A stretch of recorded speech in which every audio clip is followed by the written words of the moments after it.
2.5 decades later, in the summer of 2000, Bon Jovi reinvented their sound yet again with the album Crush. It's my life, it's now or never. 2.5 decades later, John takes you through his favorite tracks. Welcome to Crush Turns 25 on Sirius XM's Bon Jovi Radio. It was the year 2000. Bon Jovi was, well, reinventing itself once more.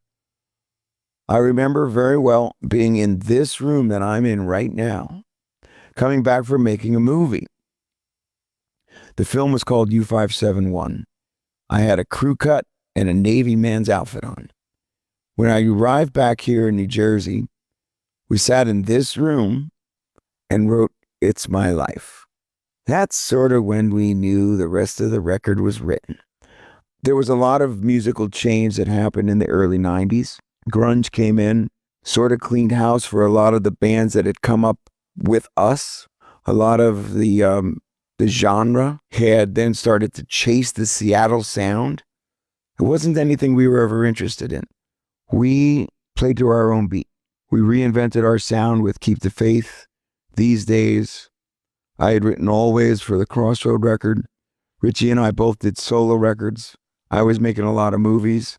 So by the time 2000 came, we really had an idea of what we were and how yet to change our sound. Having been in Europe for several months doing U-571, I'd been listening to a lot of different music. And when we came back, we had songs like Captain Crash, Thank You for Loving Me, but we needed something that was going to be unique. The same way that Living on a Prayer changed the sound of everything else that was on the radio. We started to play around with these loops and brought back the talk back box. And it was a lyric that simply stated who and what we were in this moment. And having come back from a film set where I was away for nearly 6 months, I was very much aware of Mr. Sinatra passing away and the impact that someone like he had on the industry. He was making records, he was making movies, he helped get a president elected. All of these things weighed very heavily on me in the 2000 election and this reinvention. And like I say, you're coming home with a crew cut and the industry is saying you should go away. And I say, wait a minute, it's my life. It's now or never. And like Frankie said, I did it my way. And that was the line that I had to defend with Richie, because he said, what is anybody going to know with this Frankie? I says, I'm going to know. And what he had said to me is, well, you're the one that's got to sing it at night. So I get it. And It's My Life was yet another reinvention of the band. So from the album Crush, this one kicked it all off in the year 2000. Boom. It's My Life, Bon Jovi. When I think about the Crush album today, I do consider it a reinvention of the band, both in the sound and in the look. But of course, there were going to be some constants. They were just going to have to evolve. We had written quite a few love songs, from Better Roses to Always to I'll Be There For You. So Thank You for Loving Me was a continuation of that.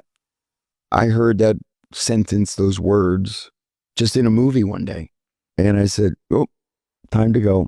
Got up and wrote those 5 words down, went home and we wrote the song. So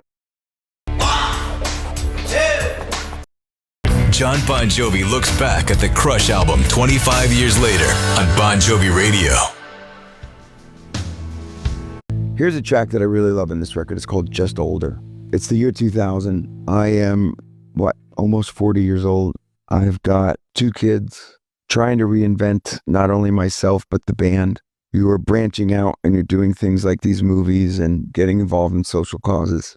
And knowing who and what you are is also very important to your story, what you're going to write about, because you really need to write about yourself if it's ever going to resonate with someone else. This song, Just Older, I wrote with my dear friend Billy Falcon. And I like the bed I'm sleeping in, just like me, it's broken in, it's not old, just older. It sort of sums up who and what I am.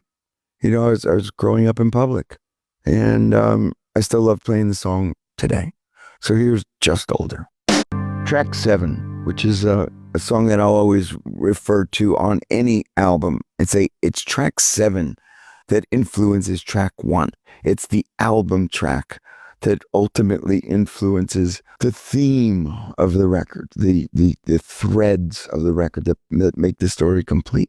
In my story, there's always going to be a page or two about, my own life and my love life and my wife. Mystery Train would cover that.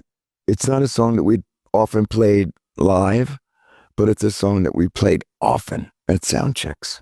I really love the track. Well, I hope you like it too. Let's play Mystery Train.